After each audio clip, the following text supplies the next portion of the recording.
I made a video yesterday of carving this ball and claw foot. But one thing I didn't talk about was the tools that I was using to carve this. And after I completed the video and edited it, I thought somebody's going to be asking about the tools. So I thought I'd do this short video about what tools I use to carve this ball and claw foot. So stick with me and we'll jump into it and I'll show you the ones that I have.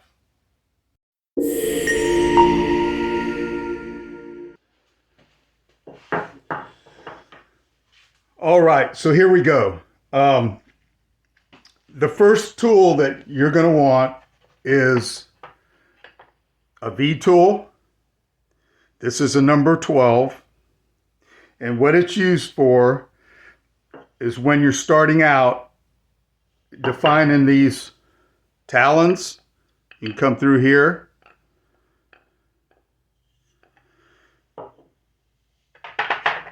I was playing around and I tried cutting it with a saw and it worked actually really well. I'm going to explore that a little bit. But cut it with a saw and then come back. Works pretty good. The next two are both number 3 sweeps. This is a 10 millimeter number 3 and a number 20 millimeter number 3.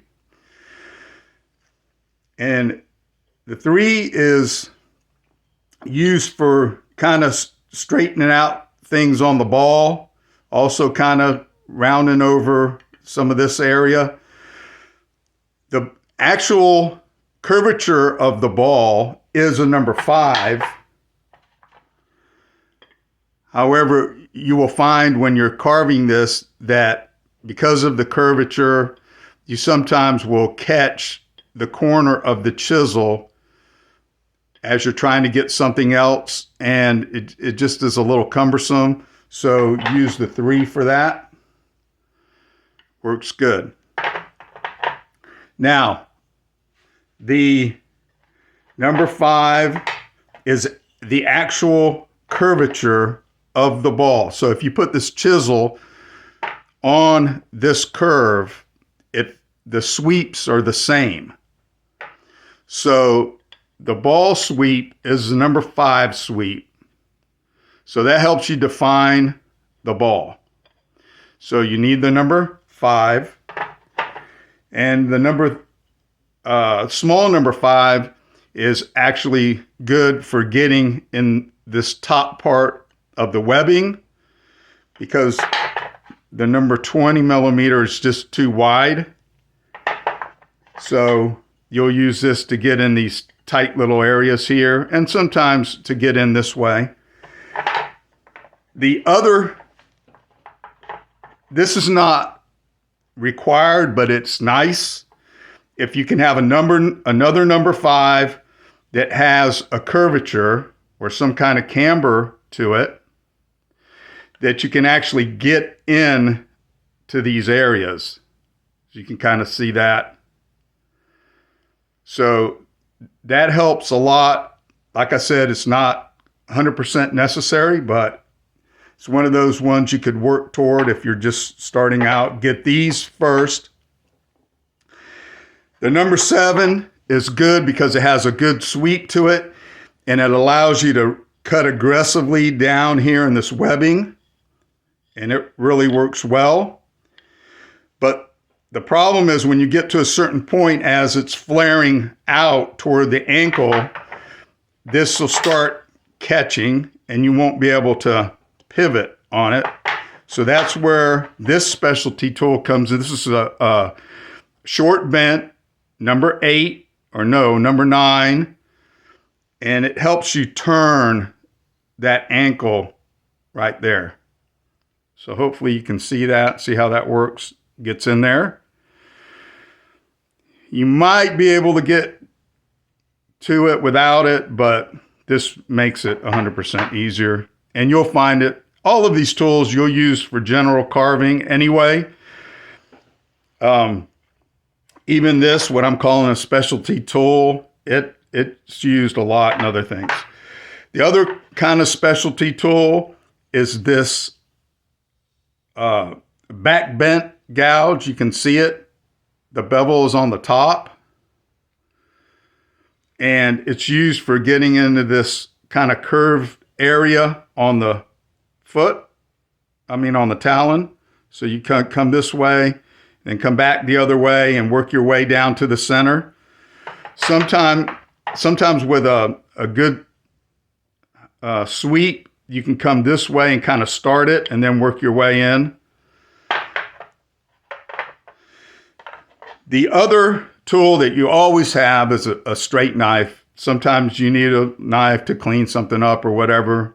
This should be in your basic set of carving tools. All right. So the other things, which I'm sure if you're a woodworker, you already have them, is a 1/2-inch chisel. You're going to want that for coming in here and getting these nails defined. So you're going to want a 1/2-inch chisel. Always a 3/4 inch chisel on hand. They're good for whatever. Just you need to have it. You probably already have it. Now, if you watch the video, you'll see me with this tool quite a bit, kind of coming in here in lieu of the number 3. This is a number 2, and I was trying it out, and it really worked great.